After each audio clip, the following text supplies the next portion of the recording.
देखिए, मेन मुद्दा तो ये है, जैसा अभी परसों जो है वो रोगी कल्याण समिति की बैठक जो है आईजीएमसी में माननीय हेल्थ मिनिस्टर साहब ने ली, और उसमें जो उन्होंने निर्णय लिए, जिस तरीके से आपका एमआरआई के रेट जो है वो 2750 रुपये से बढ़ाकर 3700 रुपये किया गया, साथ ही और टेस्ट के भी जो है रेट बढ़ाए गए हैं, और जिसका कुछ असर जो है कुछ दवाइयों पर भी होने जा रहा है।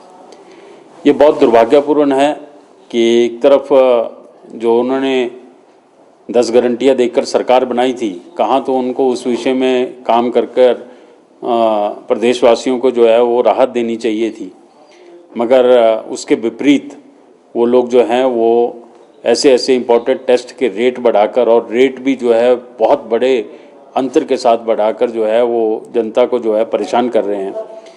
और उस पर भी दुर्भाग्यपूर्ण बात यह है कि क्योंकि ये बैठक आईजीएमसी शिमला में हुई और उसमें 7 जो है स्थानीय विधायक भी बैठे थे। स्थानीय विधायक को जहां लोगों को इस बात को उठाना चाहिए था कि कार्डियोलॉजी डिपार्टमेंट जो आईजीएमसी से उठाकर चमियाना शिफ्ट किया गया, जिसके बारे में हमने पहले भी बहुत बार आवाज़ उठाई है, उनको कहना चाहिए कि कार्डियोलॉजी जो है एक इम्पॉर्टेंट डिपार्टमेंट है जो आईजीएमसी में रहना चाहिए था। माननीय विधायक साहब ने एक बार भी इस विषय को लेकर कोई बात नहीं कही, और उन्हीं के सामने वहाँ पर जो है बाकी टेस्टों के भी रेट बढ़ाने की बात हुई और उस पर भी जो है उन्होंने एक शब्द नहीं कहा। ये बहुत ही दुर्भाग्यपूर्ण है। और अगर दूसरी तरफ हम देखें तो अभी 2 दिन पहले मीडिया के माध्यम से हमने इंटरव्यू में देखा कि रेवेन्यू मिनिस्टर साहब जो है एक इंटरव्यू में कह रहे थे कि हमने अपनी 10 गारंटियों में से 7 गारंटियाँ पूरी कर दी हैं और अब 3 गारंटियाँ बाकी हैं। मैं ये जानना चाहता हूँ कि पता नहीं कौन सी गारंटियाँ और किसकी कहाँ पर पूरी की गई हैं।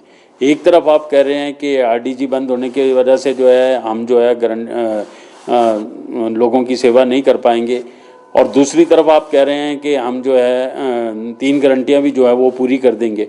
ये बहुत दुर्भाग्यपूर्ण है। झूठ की राजनीति जो 3 साल पहले शुरू हुई थी, जिसके ऊपर सरकार बनी, वो राजनीति वो आज भी कर रहे हैं। अच्छा है, देर आए दुरुस्त आए। अगर वो नड्डा जी के साथ मिलकर जो है प्रधानमंत्री जी से मिलने की बात कर रहे हैं, तो हम भी ये उम्मीद रखते हैं कि माननीय प्रधानमंत्री जी बिल्कुल सहानुभूतिक विचार इस पे करेंगे। मगर मैंने कहा देर आए दुरुस्त आए, ये चीज़ें माननीय मुख्यमंत्री जी को पहले करनी चाहिए थी। जब फाइनेंस कमीशन की बैठक होती थी तो माननीय मुख्यमंत्री जी उस बैठक में जाते नहीं थे, अपनी बात को रखते नहीं थे, अपनी डिमांड्स को रखते नहीं थे। तो उस सब चीज़ों के और मिसमैनेजमेंट ऑफ फाइनेंस जो प्रदेश में रहा है, इन सब चीज़ों का यह नतीजा है कि आज जो है प्रदेश आर्थिकी, मैं कह सकता हूँ कि भाई इमरजेंसी के दौर से गुजर रहा है।